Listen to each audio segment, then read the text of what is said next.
Welcome back to New Rockstars. This is the bite-sized question. All right, Filup. We have a couple bite-sized questions. First, when Loki and Thor get knocked to Sakaar in the Bifrost by Hela, Loki says he got there weeks before Thor. So is there a Bifrost time travel? And is it connected to the Tesseract and Loki's series Time Variance Authority from Miles Smiles? This was a really interesting question to research too. So the Bifrost is traveling across space and time in a literal way, but it actually is not traveling through time in a like time bending way. It did kind of seem like that in that moment, but what actually is happening is it's not about the Bifrost at all. It's about Sakaar. It's about where Loki has gone. Sakaar has weird time abilities of some sort. It seems to exist in some sort of bubble or something. So the Grandmaster says it pretty clearly. He says, I would be considered billions of years old. We talked about him earlier. He's this ancient, but on Sakaar, he doesn't seem so. And it's as if he doesn't continue to age on Sakaar. Valkyrie has also been there for 200 years, and you know, theoretically she hasn't aged. I mean, she still looked good because Thompson. So Loki thinks he's been there for 2 weeks or so. He theoretically has inside of Sakaar. It does have that feel of if you remember in Interstellar, the closer they got to the black hole, there was time distortion. Yeah, the Devil's Anus is right over there. So Devil's Anus. Now, here's a really interesting thing, though. You kind of spun off a little theory here that I was thinking. Hulk has been there as the champion for some amount of time. We interpreted it after he left Earth on that ship, that, you know, he ends up on Sakaar, and then over that time, you know, he becomes a champion. But he actually could have been there for decades. Holy shit. For all we know, which would make a lot of sense for about two things. One, that he is the level of champion that he is. Everybody is nuts. Everybody knows him. Everybody has Hulk merch on. But it could be this has been their guy for decades, hundreds of years, who knows how long. But also, it could explain why there's this sudden extreme rift between Hulk and Bruce Banner, where when Bruce Banner finally comes back out, Hulk has actually not just been the front man of the body for weeks or months. It could have been years that Hulk has been thriving, you know, doing some other stuff that Hulk doesn't normally get to do. And then he got forced back in, so maybe that is partially also why, oh, now you want me to come out again just to fight this guy. Meanwhile, I just spent, 100 years pillaging and villaging. And from Chris Parrish, he wants to know how much would Cap have to drink to get legally drunk? And he reminds us how in the first Avenger, Cap says it's hard to get drunk because of his super metabolism. I'm super excited to answer this question because it actually has an answer that we can get, and I love when we have definitive answers. So, Cap drunk. You said legally drunk. I'm gonna get back to that. Okay. But can Cap even get drunk? Okay.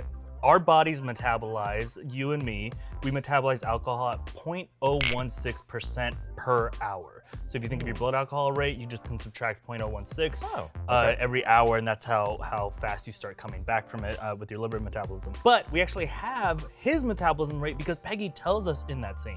His metabolism is 4 times faster than the average person's. So his is 0.064% per hour. Now you can already see the legal limit is 0.08, so he's almost doing that whole thing in an hour pretty quickly, but it also isn't insane. It's not like he absolutely can't get drunk, but it's hard. Most people perceive drunken feelings at 0.12%, which is significantly higher than the legal limit for driving, which is why if you feel drunk, you very much should not consider driving. Just sit down in a car, turn the keys, Erik. drive into a school.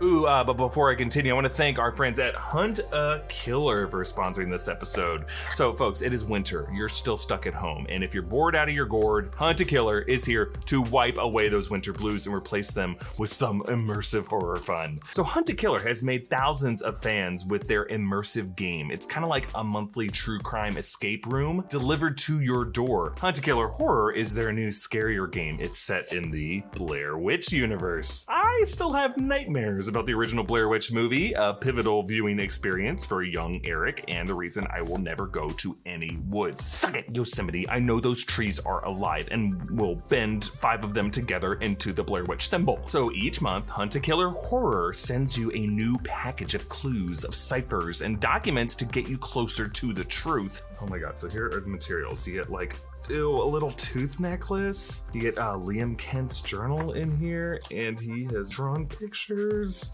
An incident report. I am freaked out just from opening this already, but also very excited. I just really love the attention to detail they're putting into the materials in this package, and that extends to creating the real social media accounts for characters and other immersive details. It just really adds to feeling like you are the main character of this creepy detective story. Play along with your family or put together a Zoom call with friends to get in on that scary solving action. It's also designed so that you can play it by yourself, which I am way too much of a scaredy cat to attempt. So how do you get in on this action? Well, you just go to huntakiller.com/rockstars and use the code Rockstars for 20% off your first box. Again, make sure to use the code Rockstars for a 20% discount. Can you survive the curse of the Blair Witch? I don't think I will, but you can. The issue here isn't that whether or not he can get drunk, it's he has to outpace his own metabolism in order to feel it.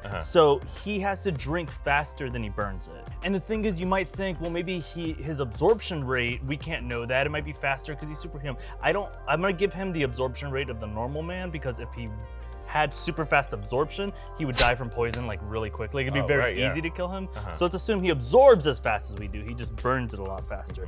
So that means we can use Chris Evans' body stats, which I got all of them. And some of them will surprise you, and some of them will impress you, and some of them will make doctors hate you. You, not him. Articles are written about this body. Chris Evans' body, I measured it. I got these stats to figure out how quickly alcohol hits his blood. And then I used Captain America's metabolism rate for how quickly it would burn it away. So if he does 3 shots per hour, not only will he not get drunk, he won't even get anything. He will be burning it faster than he's taking it in. It's only at 4 shots per hour that he even starts to increase his blood alcohol level, but literally anything, 0.0001%. Right.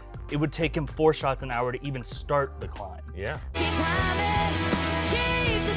So that's very far from drunk. So for him to feel drunk, he has to do, this is my best advice, Captain America. In order for you to ever feel drunk, you're gonna need to do right away, as soon as you start drinking, 9 shots of liquor out of the gate. Then that's at the top of the hour. By the end of the hour, you will feel drunk for 9 minutes. 9 glorious minutes where anything goes, anything can be yours. Any surface is a road. No, stop it suggesting that people do that. Okay. And on that 10th minute, he will no longer feel drunk. So in order to stay drunk, if you're trying to have a night of it, it's a birthday, then you have to keep doing another shot about every 10 minutes. So you start with the 9 shots just to get up there, and now you've outpaced enough that you'll feel drunk, and then every 10 minutes you have to do 1 more shot. So that's a nightmare, and he's never gonna do that. I have 2 other tips. Asgardian beer, it exists in your reality. Thor has claimed that it's much better than ours. I'm sure if it can make an Asgardian drunk, you should drink that. Or technically, according to my math, Jessica Jones also has it right. Whole bottle at a time that they actually can keep up with. That's expensive. Just pour it up your butthole. Pour it in the booty hole. Up your butthole? Up. Yeah. I'm not tipping upside down. No, this body don't tip. You gotta put it in there, and then you gotta blow, because you need a vacuum effect. Yeah. Just gotta reverse the polarity of my digestive system. And then when I... This is gonna work, hold on. You have to suck it, and then go and blow it. Yeah, exactly. See? That worked. And I'm real drunk.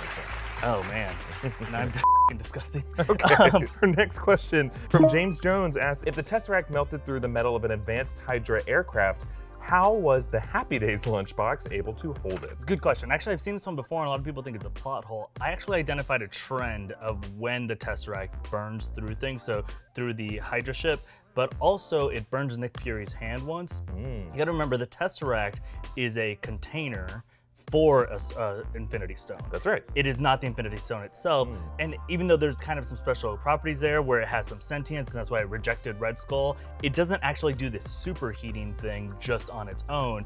It has to have recently been used. So if you look at the 2 times that it has melted or burned someone, it's because it was in use on the Space Stone level. But you can think of the Tesseract as almost like paper towels holding a baking pan of brownies. It's fine on the way into the oven, it gonna hurt on the way out. paper towels are still radioactive. Yes, that's exactly what I meant. I saw Chernobyl. All right, and our third bite-sized question, make sure to follow us at EA Voss, at Filup Molina on social media. Follow New Rockstars at New Rockstars. I'm not mad at you. I know. Yeah. I'm on your side. And you can get audio versions of this podcast early if you just follow New Rockstars Big Question wherever you get your podcasts.